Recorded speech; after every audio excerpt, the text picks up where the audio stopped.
इतका मोठा होता तो की संपूर्ण सगळ्या ज्याला त्याला काही नाव नव्हतं, त्याला नाव फक्त हिंद प्रांत होतं. या संपूर्ण हिंद प्रांतावरती साम्राज्य असलेला एक माणूस आणि साधारणपणे 3 ते 4 जिल्हे ज्याच्या हातामध्ये, जिल्हे राज्यही नाही, जिल्हे ज्या माणसाच्या हातामध्ये आहेत.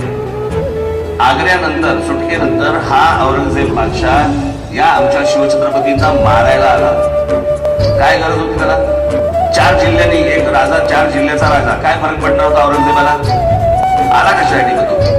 याचं कारण 80 साली महाराज गेले 1680 ला आणि औरंगजेब 1681 ला आलाय महाराष्ट्रात. इतक्या मोठ्या राजाचा इंटेलिजन्स नावाची काहीतरी गोष्ट असली की नाही, त्यांच्या माणसाने सांगितलं असेल की नाही की बाबा नाही, शिवाजी महाराज गेलेले आहेत, आता आपल्याला जायला कशाला पाहिजे. तरी हा माणूस महाराष्ट्रात आला. 27 वर्ष इथे राहिला आणि इथे नेला. की जी औरंगजेबाची इथून जी 27 वर्षात जी काही पत्र गेलीत म्हणे आग्र्याला, त्यातल्या काही पत्रांमध्ये औरंगजेबाचं एक वाक्य आहे आणि ते वाक्य आहे, शिवाजी अजून मला छळतोय.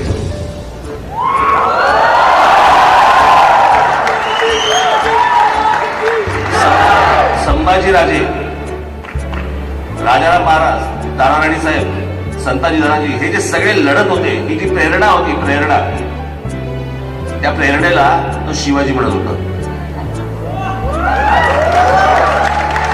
आणि औरंगजेब जो इथे महाराष्ट्रामध्ये आला होता, महाराज म्हणजे त्याचा उद्देश शिवाजी महाराजांना मारणं होतं, पण महाराज नसतानाही तो महाराष्ट्रात 27 वर्ष होता.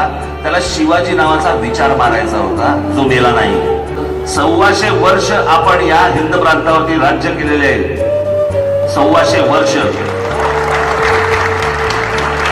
म्हणजे आपल्यावरती मोगल झाले, ब्रिटिश आले, पोर्चुगीज आले, पण या हिंद प्रांतातल्या कोणी जर समजा राज्य केलं असेल तर ते फक्त मराठेशाहीने केलंय. या मराठेशाहीचे आपण म्हणतो ना, मराठीमध्ये म्हणतो की मराठ्यांनी काय केलं तर आटकेपार झेंडे फडकवले. आटकेपार झेंडे फडकवले म्हणजे पाकिस्तानमध्ये तो आता आहे अटक नावाचा किल्ला, त्या किल्ल्यावर जेव्हा पाकिस्तानवर काही नव्हतं, पण त्या किल्ल्यापर्यंत मराठा साम्राज्य पोहोचलेलं होतं आणि तिथे त्यावेळेला भगवा लावला गेला. मला तुम्हाला एवढंच फक्त सांगायचंय, आपण या लोकांचे वारसदार आहोत हे कधी विसरू नका. आणि कोणासमोर, इतरांसमोर कधी बिंदे होऊ नका. वारस हा फक्त आईकडनं आणि वडिलांकडनं नसतो, तो आपल्या भूमीकडनं पण असतो. छत्रपती शिवाजी महाराज मला असं वाटतं आपण नीट समजून घेतले पाहिजे. मी नुसता शिवभक्त नाहीये, मी शिववेडा आहे. पण मी शिववेडेपणाचा आव नाही आणत, मी त्यातनं बोध घेतो. नुसता हार घालण्यापुरतं मर्यादित ठेवत नाही मी ते होतं.